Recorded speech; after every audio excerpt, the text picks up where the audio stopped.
Good evening, it's Joyful Hermit. I've decided to go ahead and conclude the series of mystical experience of a waking locution of messages from heavenly personages, um, and the woman was Teresa of Avila, but I will explain how I came about all of that in a separate video on the very first one, of which I don't have a transcription of what she said to me using my voice and to a classroom of students, doctoral students, who were taking a course for certification in clinical hypnotherapy. All these others were done with Dr. H, a clinical psychologist friend of mine, back in 1988, following the first incident, and he had never known of anything like this. I, of course, hadn't. So he would just say a prayer, beautiful prayer, ahead of time, and I would relax, be open for if it started out asking if this woman had anything more to say to me, to expound, to express, and then the next three times, and then um, different ones. John the Baptist was one, Luke the physician. Then I'm not sure if it was John the Baptist. The next one then was the wedding of my soul. And that was an interesting one. It's the one called Wedding of the Soul. And I realized after I had shared it with you all um, that it's not the same. I wanted to say this. It's not the same as a mystical marriage. The wedding of the soul is a different process, a different uh, spiritual or mystical experience than mystical marriage. Mystical marriage comes usually after a spousal, of which this wedding of the soul may have been. Then there's a spousal betrothal. There can be a wedding ceremony and a banquet, wedding banquet, of which I have had those through spiritual experiences, and including a young woman friend of mine who dreamed it, dreamed the wedding, and had no clue. She wasn't Catholic, she had no clue, but told me about it. And and she realized, though, who the bridegroom was. It was Christ. She recognized that it's Christ. And but I had that in a dream in early September of 2012. I had the mystical marriage and a banquet, beautiful banquet after the marriage, and I begged Christ I wanted to consummate the marriage, and pleaded, said, there was nothing that was holding us back, um, but he needed to go, he explained to me, to other souls and help other souls, and he would come back for me. He would come back and take me with him. So, and that I was to be strong, to wait, and union, the union would come, and Jesus would come back for me and take me with him. And that would then conclude with the consummation of the marriage. But that often happens at our death. The wedding, if we have come to a wedding with Christ, with God, then that usually comes at our death, our human physical death, that the wedding is consummated, even if we are married, wed to Christ before we die. Um, the wedding of the soul occurred for me in 1988. And that was, as I shared in the last video, of um, a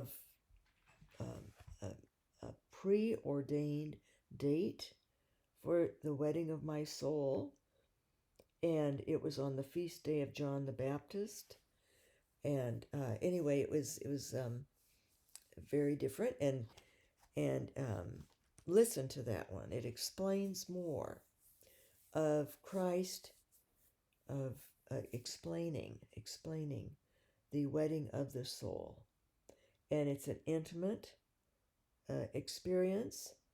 It's for anyone. Anyone can have their soul wed with God. Their soul wed.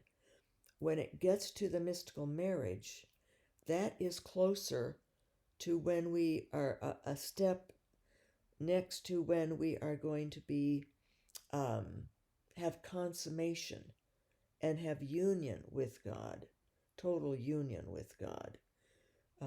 So it's a little bit different. The wedding of the soul is a little bit different than mystical marriage. So this one was the final one. I'm not sure who was speaking. I think it was God. It was God the Father. And he gave me additional wisdom for the next phase of my life. I was 37 then. And it also involved Dr. H had questions. And so in this one, more is explained of the process and of different questions that Dr. H had that God answered. And so let me get a sip. And there was no introductory vision that I saw, just the voice speaking, and referred to himself as my humble servant. And also Dr. H was sitting there and tape recording. So it might have been humble servant to both of us, to us humans sitting there. I am your humble servant. Yes, the deep blue-violet petunia has a deep brown cord root, and even though there is much of it exposed to the air and the elements, the root is strong and deep, thicker than one might imagine for such a delicate bloom.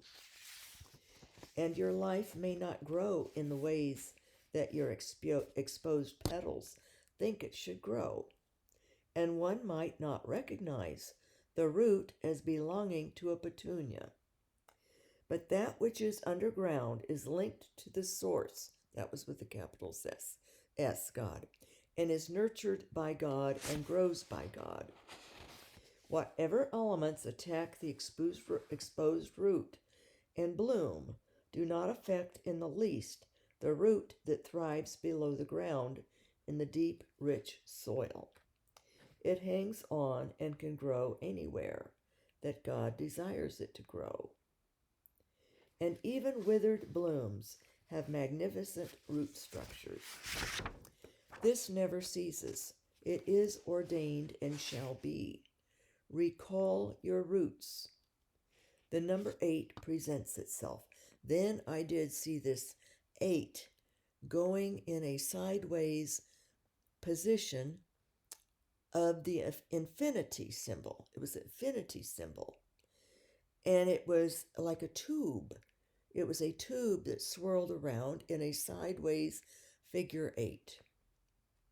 The number 8 presents itself like a track. It keeps going, and it twists and twirls, never ending, beginning without end, not flat, but multidimensional, luminescent, filled with power, and filled with love. Love is the power that surges and courses through the roots, through the 8. Then God recognized that Dr. H had a question. So the voice said out loud, "You may speak." And Dr. H said, and said my first name, and so asked at this point, wanted me to ask this heavenly personage, Ask at this point if there's no direct link for your life and to the events happening in your life, that you, through this energy, can get guidance in addition to what's already been said. So the answer was, stop thinking and perceiving of it as looking down from above on situations, but stay beneath them in the depth and the richness where your roots take hold firmly. And let the love circle the track and surge through your roots. That was that figure 8 track. And then when he said, let the love circle the track and surge through your roots. Then a luminescent liquid began to flow through this track 8. That was a tube. You can be very comforted beneath the surface. Remain there in your strength.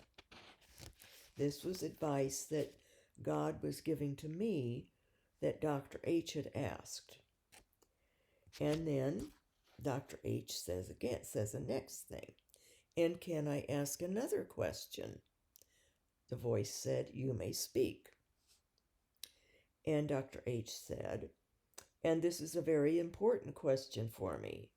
Is this insight and wisdom, is it from an energy outside the spiritual center of me, gave my name, or is it an energy that's really from her and speaking her own inner thoughts in a very altered state?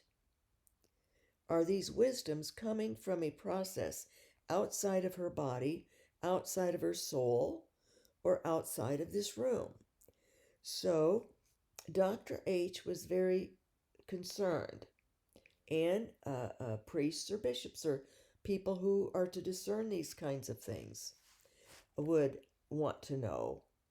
And I guess I didn't come to the point of even questioning or wondering where it was coming from. I did of my mystical ecstasies. I wondered if they were coming from something I was doing, from some kind of an altered state that I was unaware of or didn't realize was possible or something. If it was coming from God or if it was coming from evil. But, so that's what Dr. H wanted to know.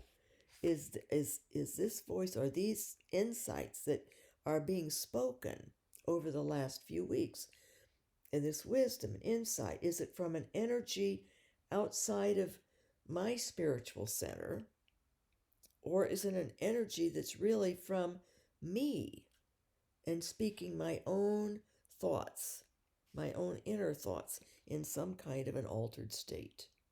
Or are they coming from a process even outside of my body, outside of my soul, outside of this room that we were in? In other words, from God.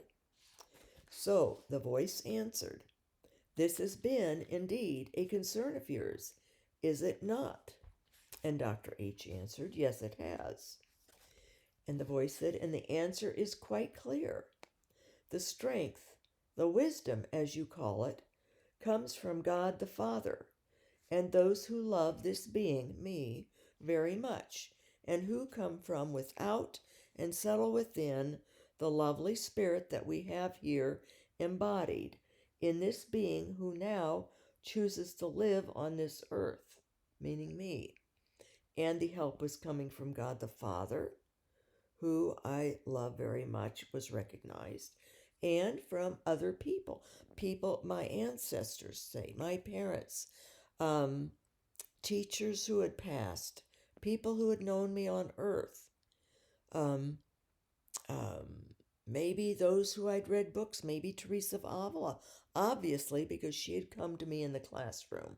I had read her book, and I was very taken by her and very fond of her and thought, wow, this woman, it understands and gets it, and taught me so much. So people who cared about me were helping with these wisdoms. And I also noticed here that it says the lovely spirit that we have here embodied in this being who now chooses to live on this earth.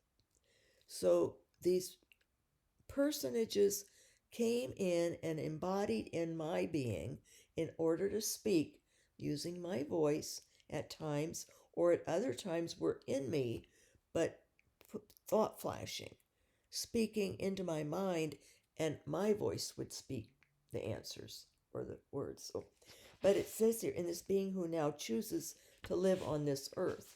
That's interesting to consider. I don't understand quite what it means, but I'm thinking that before we are born and we are soul, that God places our souls into, to be a fertilized egg by sperm, to become a human being in our mother's wombs, that somehow we have agreed to, were asked, or chose to be born and to live on earth. Just a thought that I've had. I think it's been mentioned before by people who have had death experiences that then came back and were told that or explained that from those on the other side. So the voice continued, speaking to Dr. H.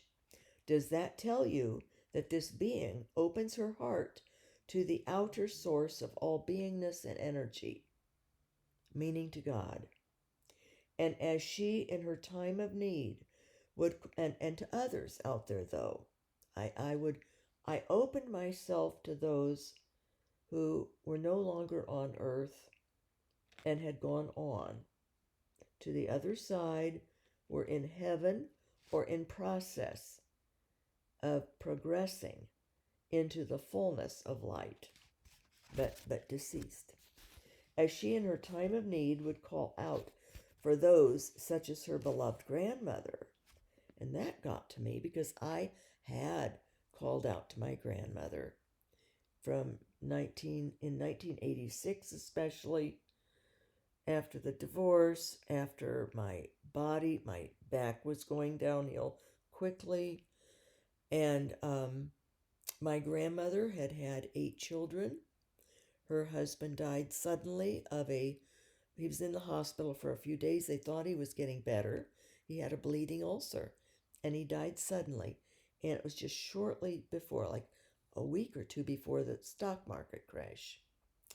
And so my grandmother, with her 8 children from ages 18 to 4, really struggled. Then came the Depression. Then came World War II. And but she did her all. So I would call out to her. I was very close to my grandmother as a child and growing up. She passed away when I was 17, actually just about 3 weeks after Padre Pio passed. My grandmother passed. I sort of feel like maybe they know each other on the other side, but I would call out to her. And then she did come to me, I think 3 times it was. And the voice continues. And this time it was, when it gets to this one line, it says, that it is. And then very forcefully, God the Father, the source of all beingness and energy, who allows the outer love to encircle and reside within her inner being. From without to within, as you hear now, from within to without, as you are without her inner being. Dr. H was without my inner being. Is this clear to you? Dr. H said, I understand the process and he was starting to stutter because this was powerful. And he has more of a open concept of the spiritual and was not then and is not affiliated with any religion or church, but believes in God. But anyway, so that voice had said, is this clear to you? And Dr. H responds, I understand the process and the actual belief of emanating from the Father and the aspects of that's very difficult for me. And I couldn't understand all the words that he was saying because he was in a very soft, subdued, and stunned voice. And I didn't have an option because I was being spoken through. So my voice was being used, my being was being used, embodied. It was being embodied. So anyway, but he couldn't understand quite. And this concept of the Father, of God, was hard for him because he was not in an organized or a structured religion. At the time, he had grown up, reared Catholic, but not, as I've mentioned before, and we had talked about it even not long ago, he didn't understand or wasn't taught the depths of spiritual life and of all the meanings of things. It was more of a process of going to Mass to fulfill an obligation, and on Sundays, and having communion and leaving. And maybe as a boy or something, maybe he would listen, but his thoughts might have been on something else, and maybe his mother didn't go over the scriptures at home then of what the readings from the Bible were or something. I don't know. But he then had married a Mormon woman, and I don't think he didn't go to that church. I don't think she did. I don't think they were active. But she had been, her dad was, I think, a more active Mormon and a physician. So he had a broad experience of, and through his practice, his clinical psychology practice, has met many, many people. In fact, he was the one who called, about this man who had this incredible healing for about 3 days following his breath with his mind and his visualization of following his breathing for 3 days because he was in so much pain and had a total remission of pain. But it didn't last that, like maybe a year or something. But and I wasn't interested in that because I don't want to have to, I don't believe that you need to work hard to do physical things ourselves. It's not about us, and it's not about what we're doing or that we're focusing on our breath, or we are doing a mantra repeatedly that we have thought to say. It's more God. God will do. God is the power and the source of all beingness and energy. So as we have learned from what he said to me anyway, is to have faith, to overcome fear by faith, and to learn to love as God loves, to love unconditionally, and to meditate, to create space in our minds to clear out the temporal clutter that gets us off the focus of God and the focus of spiritual growth in this lifetime, and love of others, and being able to love ourselves unconditionally as God loves. I often get people say, you're too hard on yourself. And it's a hard concept for some of us to love ourselves as God loves us. A humble, patient love, to be patient with ourselves. So Dr. H was unclear. So I think it was God the Father continued to explain. As you may picture then what was spoken previously, a figure 8 in a tube 8, and picture either a source of energy, and the tube 8 was going horizontally, so it was the infinity symbol, but he didn't say that word. He made it a tube 8 because humans are more familiar with a figure 8. So, as you may picture then what was spoken previously, a figure 8 in a tube 8, and picture either a source of energy that you might know, such as water or neon, and that flows through, and that is in 3 dimensions for you to understand. God was making it easier for us to understand and for Dr. H to understand that there's this form of a source of energy that's flowing through that tube. And it flows through, and it is in 3 dimensions for you to understand. So it says for us to understand, meaning in the reality, it isn't a visual like that. It isn't an image or a tube with a actual fluid of energy flowing through.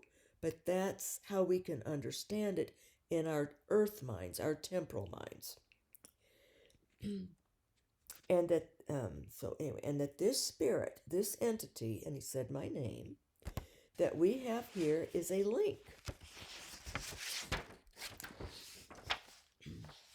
Yes, you may even picture her body at a juncture point on this figure 8. And it is at juncture point with the lower back that is of such pain to her. So at that point, I could see myself at this figure 8 was at juncture point. Part of the 8, the infinity, was going through my lower back with this energy that I could see. It was like a liquid, but it was light. It was lit, light, visual light, source of light, flowing through that and through my lumbar, which, yes, is the epicenter of my messed up arachnoiditis clumped nerves that send out these bizarre neurological signals to different parts of my body and cause all kinds of symptoms.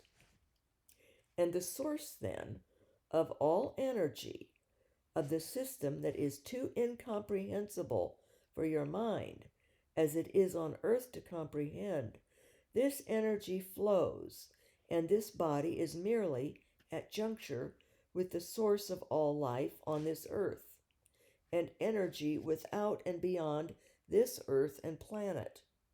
Does this help you see? So Dr. H asked another question. Could you answer this question? Is there, and Dr. H might have said yes or something, because the God didn't continue on pressing on that issue.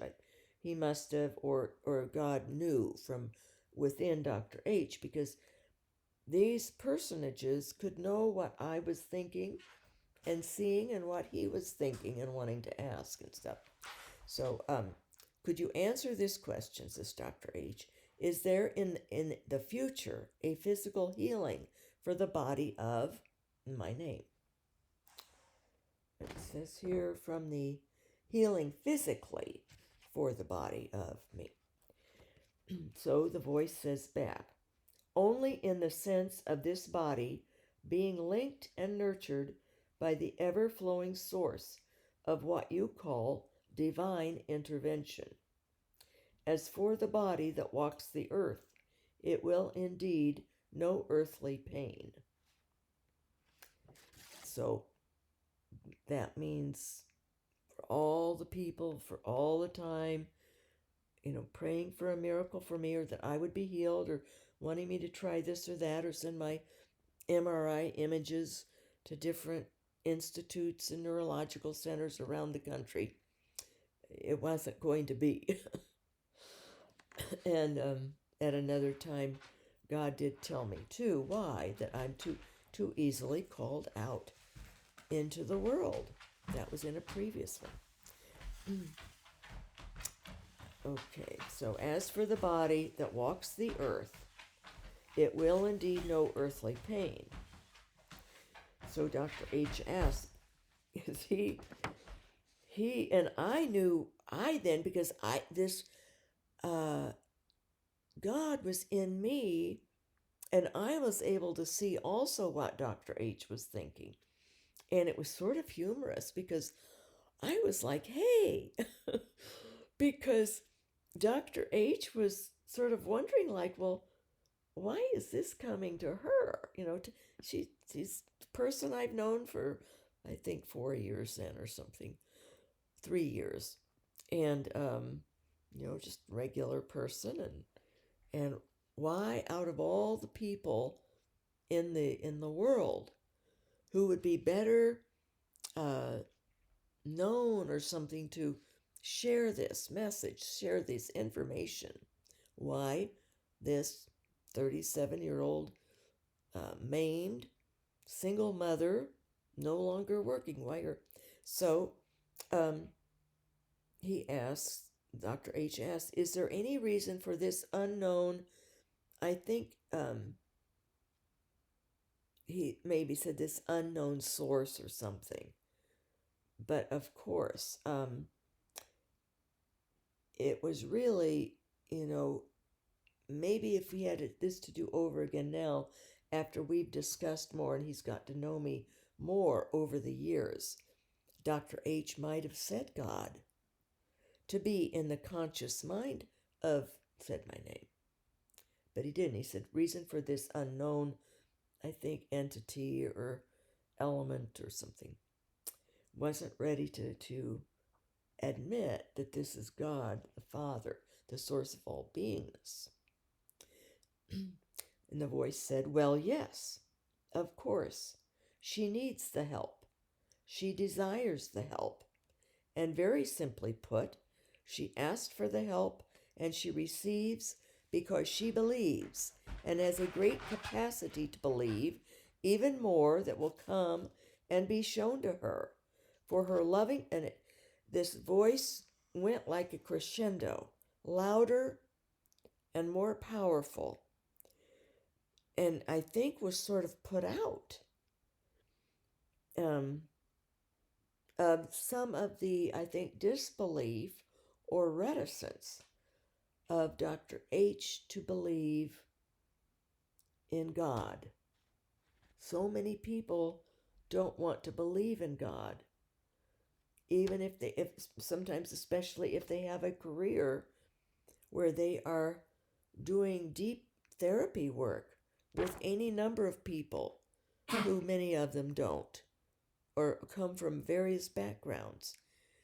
And so I think people get into the habit of not wanting to admit to a belief in God or tell themselves to remain open and free, and get down on churches, whatever churches they are, especially the Catholic Church.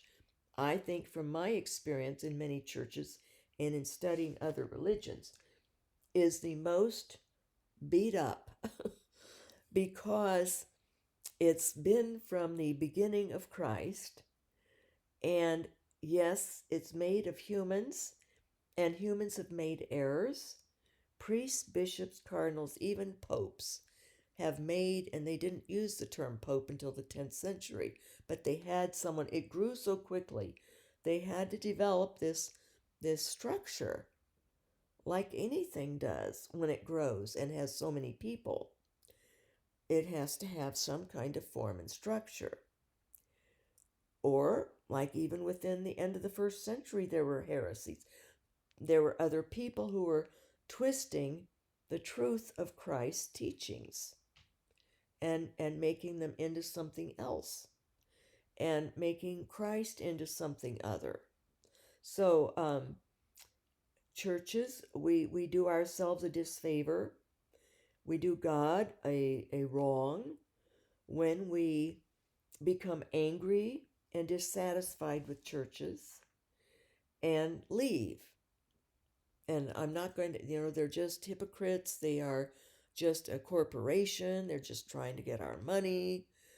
Yes, they need money because in our time period, we sit, we don't want to stand all during. In Europe, they stood during Mass for many centuries. They didn't have pews. They stood for all that time. And the Mass would be in Latin. For many years it was in Latin, except in the Eastern Church, then it was in Greek, I think. So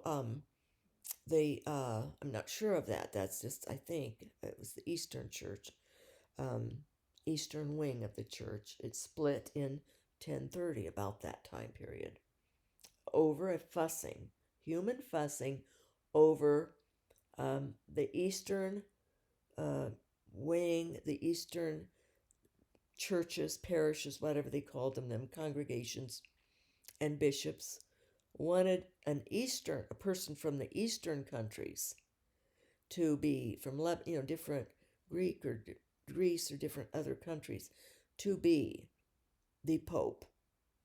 And of course, the Western, the Roman, felt that they were.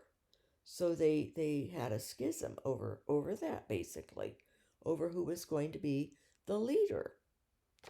And we can understand in a family of many children, there has to be structure.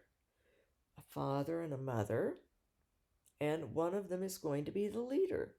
In our society, it's the father, has been for centuries. The father has been the head of the. There has to be an order because we humans, in our imperfection, come into chaos then, and into bickering and into fussing. And that's what happens. So, all these different levels, and then because of our society, lately in the last 30 years, wood pews are spending money on cushions. The people, for their hour that they're at Mass, even if it's daily Mass, half hour maybe, hour on the weekend, or in the Protestant churches, they don't want to have their bottoms sitting on wood. It's too uncomfortable. And those who maybe have bad tailbones or something don't want to bring a pillow for themselves.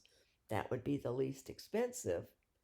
That's how I would do it. I would leave the pews bare and spend that money on the poor. Give it to the soup kitchen to provide more for the poor.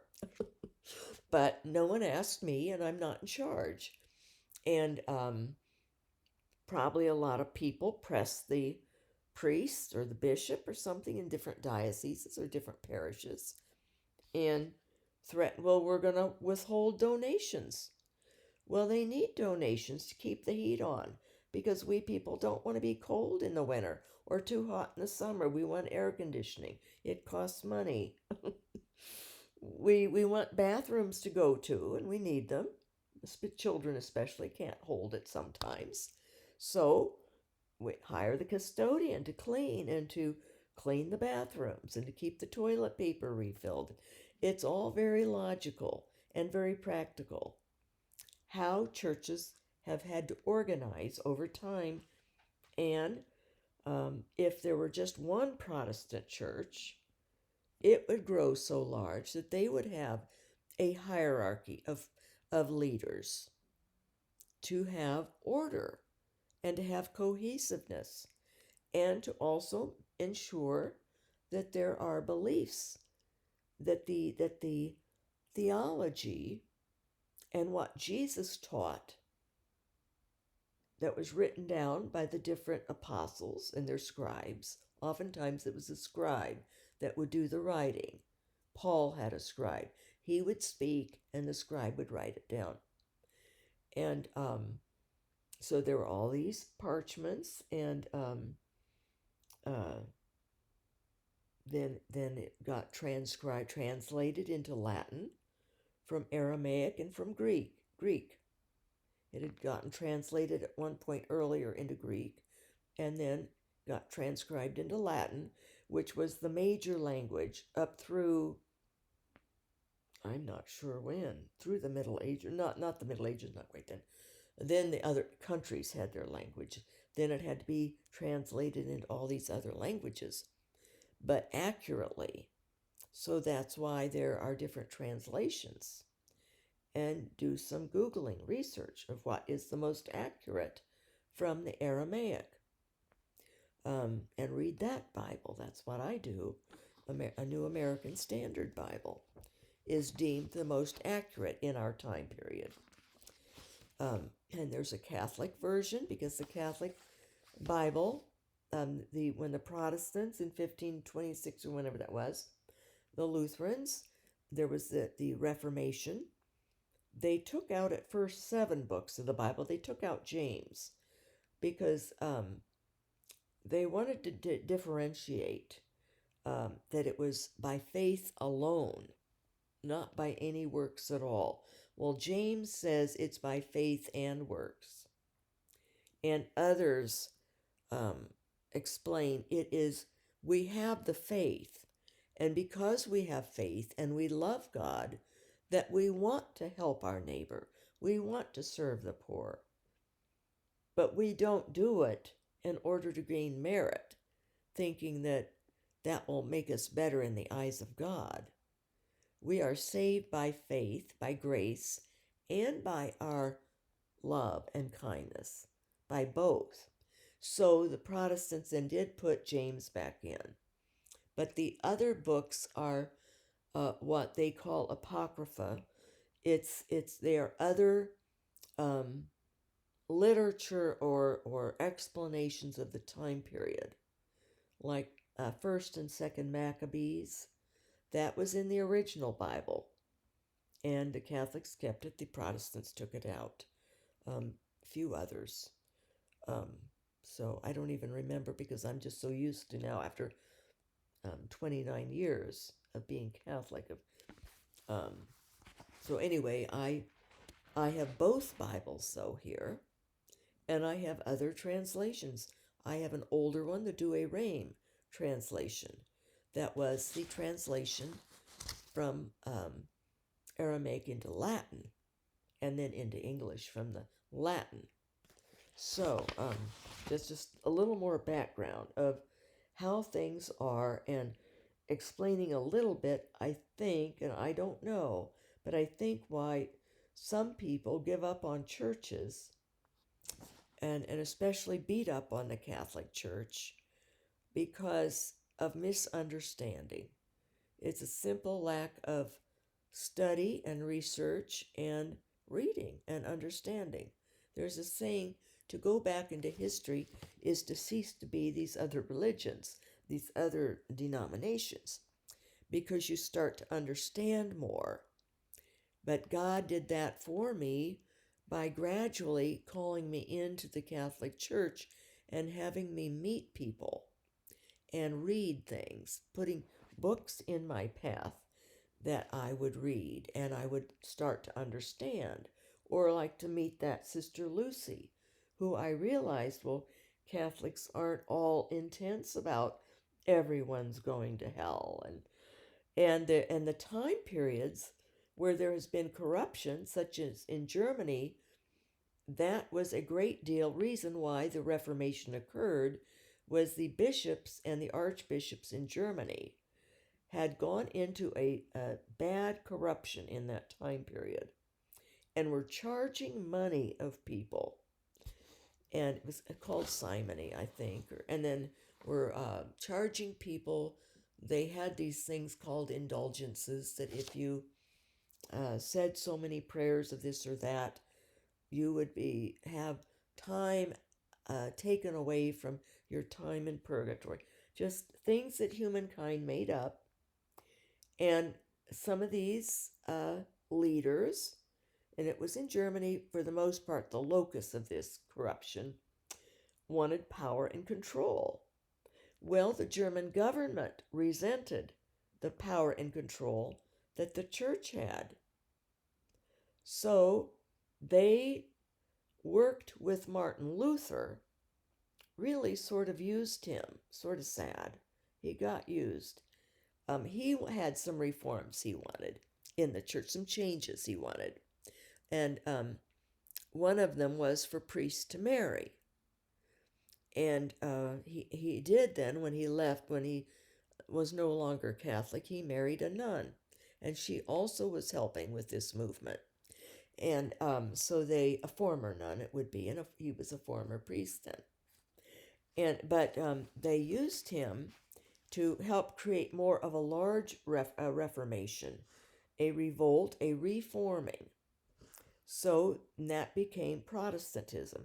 Lutheranism But actually, about 80 years before that in Germany, there was also another movement that had a different name. I forget the name now, but it actually was the first break off of a major sense from the Catholic Church. I mean, it was a minor break off, but it was the main one. That there may have been little ones here and there over history, and of course the different heresies, the wrong teachings, where some bishop and another bishop would get different ideas and try to change the what Jesus had said, their interpretation of what Jesus said, or who Jesus was, or who the Virgin Mary was, what her role was, and that and the Holy Spirit and all of that. So they could get into this bickering and go off into a wrong tangent, a misthinking of truth. So that's just part of human. And but for the most part, the church has remained very solid and very true to the theology and to the teachings of Christ and theology. So it's really amazing that it's done so well, considering our human nature. So, so God is talking, and he answered Dr. H. His question: is there any reason for this unknown entity to be in the conscious mind of, said my name? And it was because Dr. H wasn't ready to acknowledge God the Father, and wasn't certain, wasn't sure. God doesn't push; He doesn't push, but He did. God did intone very strongly. Let me get a sip. He answered, "Well, yes, of course. She needs the help. She desires the help, and very simply put," raised his voice, God did, "she asked for the help, and she receives because she believes and has a great capacity to believe, even more that will come and be shown to her, for her loving kindness and for her espousal to others." I remember that. God went in a crescendo and said, why me, and why he shared this information through me was because I needed the help. I desired the help. Yes, I did. With all my heart, I desired help. I needed help. And very simply put, I had asked for the help. And God said, I receive because I believe. And I have a great capacity to believe, even more that will come to be shown to me. For because of my loving kindness and for my espousal to others. Espousal means my sharing, my teaching, my giving over to others. The help that God was giving me here, and that we tape recorded. That was the last one that Dr. H wanted to do. He said he didn't want to do it anymore. I thought maybe he thought it was too strange or something. I wasn't quite sure, but then I thought, no, he isn't put off by things like that.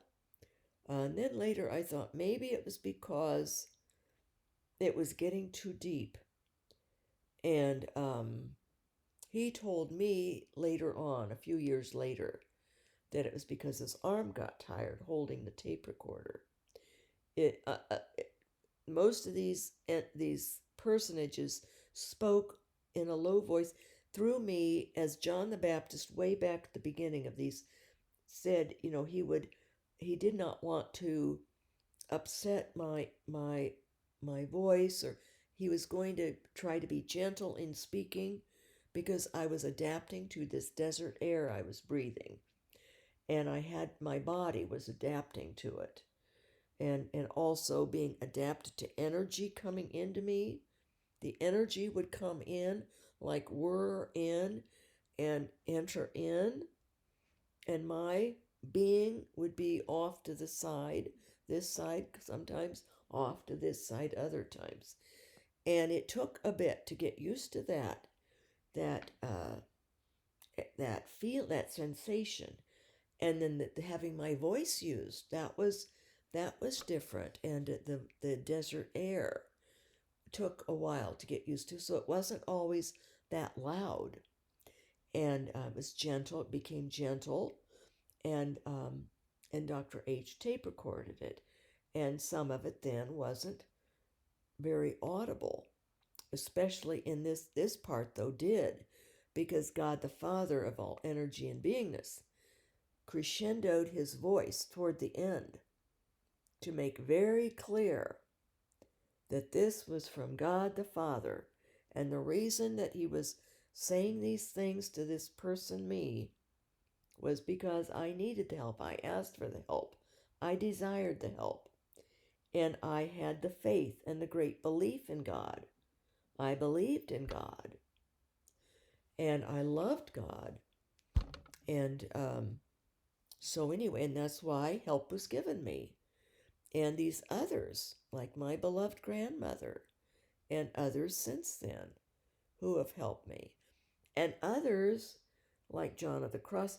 I got to a point when I was back in the Midwest where I realized that it takes them energy to get down into our, not God, God can do, is but other personages. Like, I could tell when I asked John of the Cross a question. Night before I went to sleep, I asked some question, and it was sort of impudent of me, impudent question of me. And I'd been asking my spiritual father. This is back when I was in the Midwest then, and he got sort of put out. He says, "Well," he says, "you have all the questions." He says, "You asked John the Cross yourself. If you think gonna ask these questions of me, he was seeing through me. I was asking sort of an impudent question, but I asked it, so I thought, okay, I will. I asked John of the Cross that night, and fell asleep. And as I was waking up in the morning, I heard and saw and felt this presence whirring, whirring, whirring, whirring.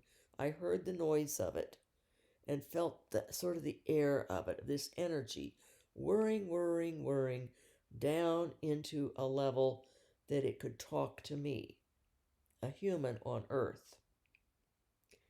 And I knew it was John of the Cross. I knew it. I sensed it. I was sure. And the only thing John of the Cross said to me got real close.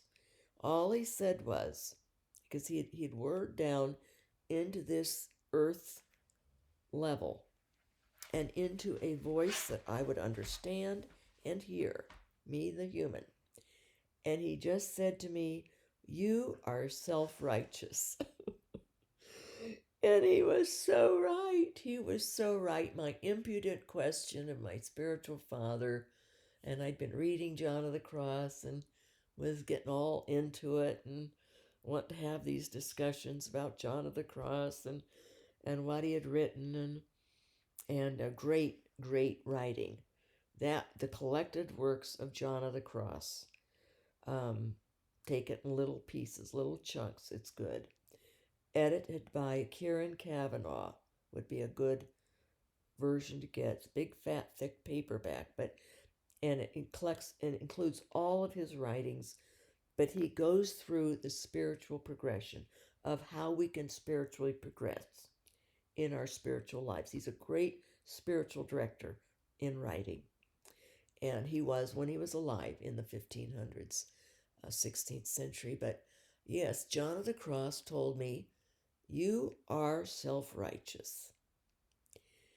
And he was so right. I felt bad. I apologized within, and because I know that they can hear us, we don't have to, but we can say it out loud too. Either way, I may have said I'm sorry out loud, but I did say I am sorry, and I said this to God as sort of like a prayer apology that I am going to try harder to be more spiritually aware so that these loving souls on the other side in heaven, including God and Jesus and the Holy Spirit and angels and my guardian angel, even, I said, um, I am going to try harder to be aware and to listen to what you're trying to teach me so that you don't have to go through all this effort for me. But know that things that I'm not getting, please do whatever means to reach me so that I can learn. And I sort of feel now, after all these years, that I haven't. I haven't put forth my best. I got upset and over my spiritual ecstasy, my mystical ecstasy, and dealing with churches and parishes and not being accepted. I got way too much into me, into the ego self, instead of being more open and aware. So my mind space wasn't clear.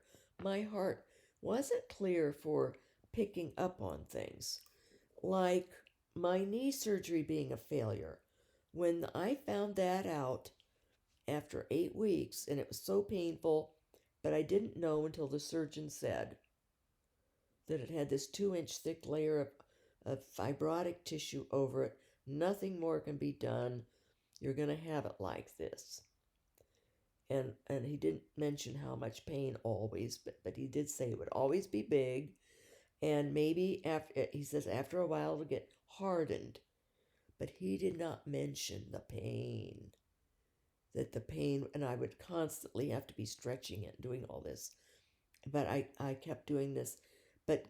And I apologized to God.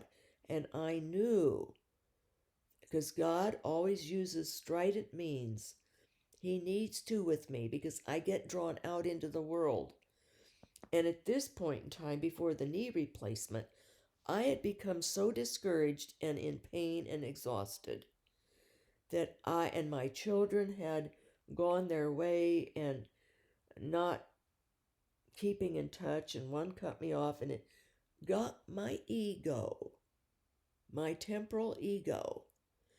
And so I just started flittering with stuff, and I even told God, I said, in Jesus, I said, I'm just going to do whatever to wait out until Jesus comes back for me and takes me with him. I'm tired. My pain level was so high, I can't really read and absorb very well. And I'd gotten myself into this for temporal means, not having enough faith that somehow God would take care of the finances when my body goes and I would need help. So I was trying to refurbish this, to sell it, to make enough money to last for health care for me, because I'm uninsurable for health care. And for the nursing home care. And I couldn't afford, it's like $7,000 a month to have, or $8,000 now to have a person come in round the clock care. And the nursing homes are that much or more. So I had good intentions, but it took me away from my spiritual focus. So I wasn't really listening. I was in the wrong path. I was giving up. I really was, and I admitted it to God. I even said, even if I have to go through more after I die to progress, whatever, I'm tired. I can't do this anymore. It's just like I was giving up. And he had this knee. I knew it. I knew it because God was shaking me up. And I got with it. I thought, I am so sorry, God. I am getting back into focus on what you want of me. I started in earnest trying to figure out what I would do to share my spiritual life. I had helped somebody with an article, and it got so edited out that it wasn't even what I had started out to share. So I thought that isn't good. Then I had a friend who he's not well, but he does some, he's writing a book and stuff. He said, write a book, write a book. But then with my knee and all, I thought, well, I might not live long enough to have it really be of much impact or help to people. But see, I shouldn't make these decisions. I needed to let God decide. But that's when I started doing this. I kept doing my um, castor oil on my knee at night. I use a half a puppy pad and tie it on, put this castor oil on real thick, and it started to turn around this knee. The knee that there's no way that it can be turned around like that they knew of. That's why my pain doctor wants to write it up for a medical, for people to know, for other doctors to know, that this works on arthrofibrotic tissue. 4 to 6% of people would be helped by it. Although I did tell my pain doctor, and he's a very strong believer in God, I did say that it was the castor oil and also God. Very much God does the miracles. But the castor oil is a creation of God from the castor bean. I think the tree's called castor tree. And it's amazing. My size is way down. The pain was way down. Except when I leached out into the world thinking I was going to do pickleball to build up my muscles. And my knee ballooned up again. Not huge, but bad. It was hurting again. So, and it was bigger. So, anyway, that's part of my thing of how God will keep me on the straight and narrow is he lets me know in that way through my body. And while on earth, I shall know earthly pain. And he did say that, not just specifically me. That's for anyone who's suffering. Yes, we're temporal. While on earth, we are going to know earthly pain.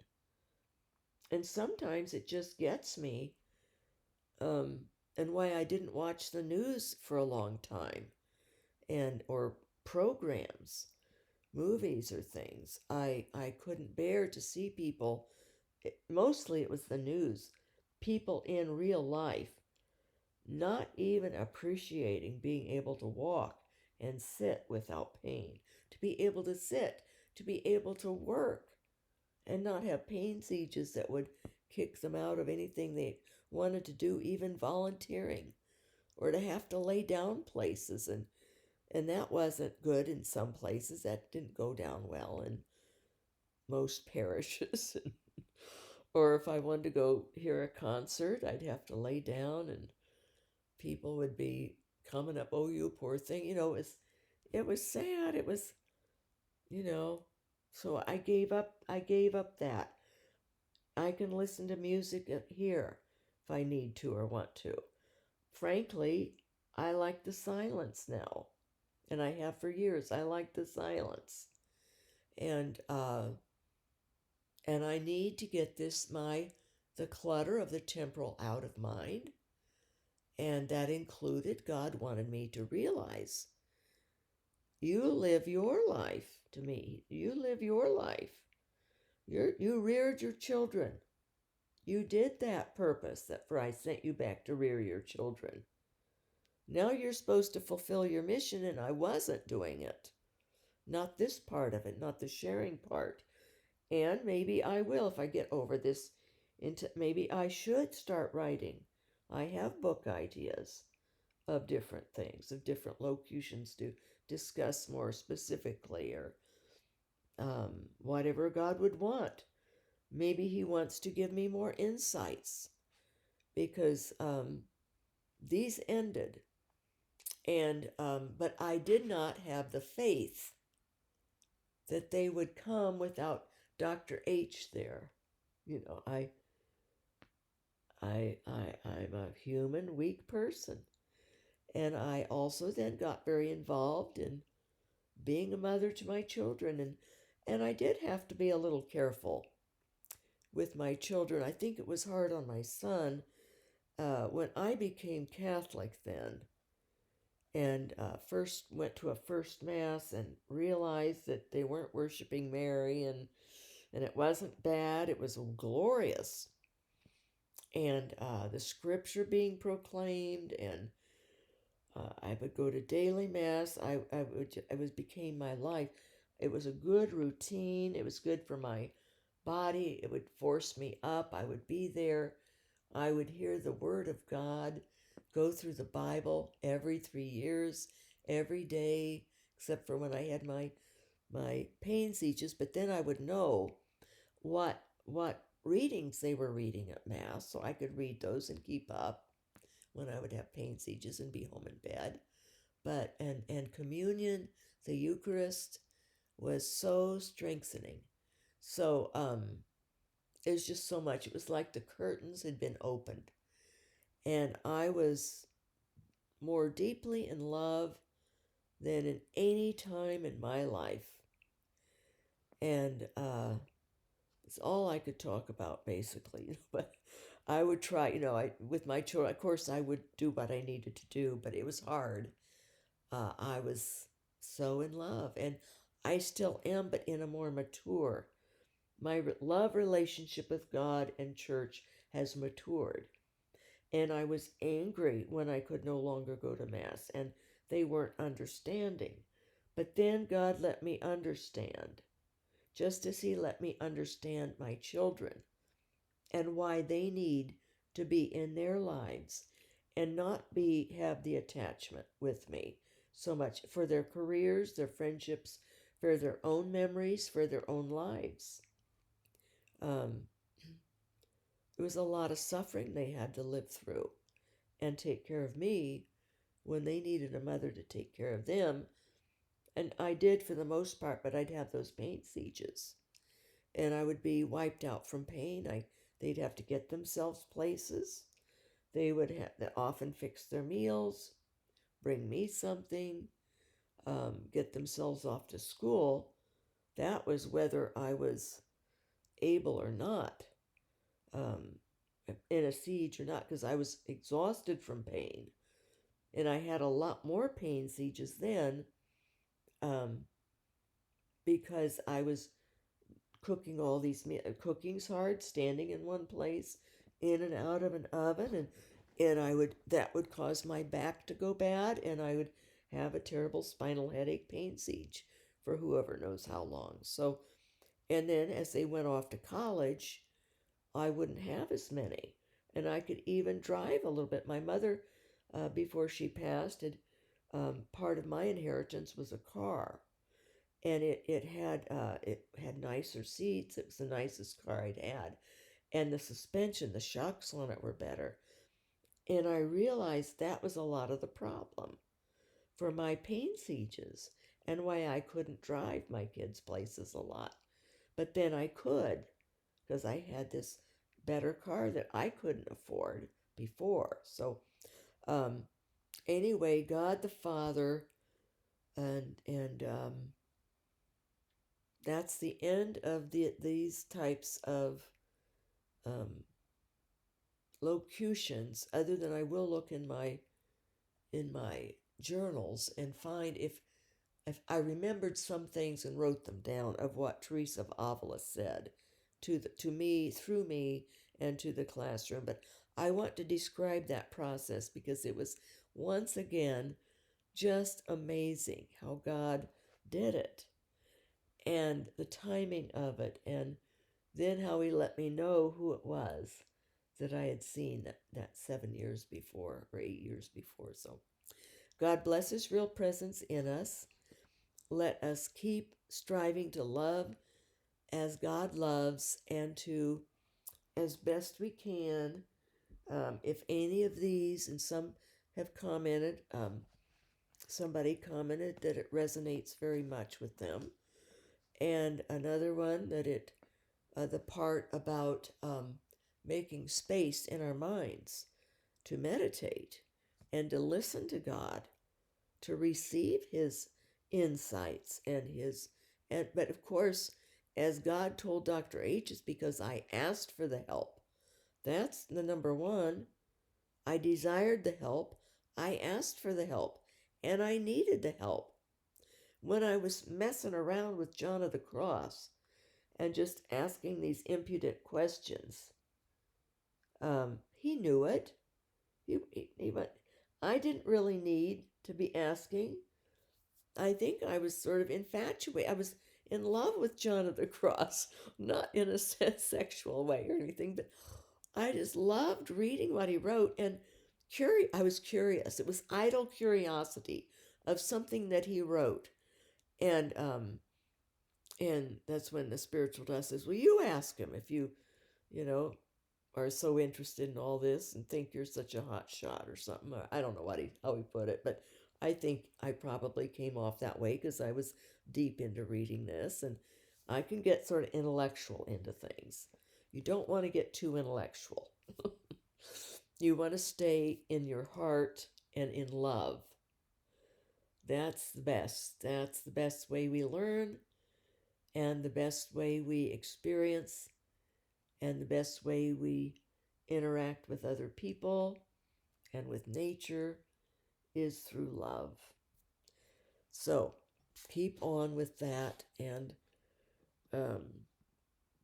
God bless us. Maybe a book I should do of these things, and not go through all how it happened, but just go through the content more, and other things that I've had, like we have a heavenly name that we're called by when we're in heaven, and different things like that, or messages from heaven. I'd had a title for it at one point too, and other ones that I've thought of. So if I'll have the health to do it, we'll see. In the meantime, I'll keep yapping. So good night, sweet dreams.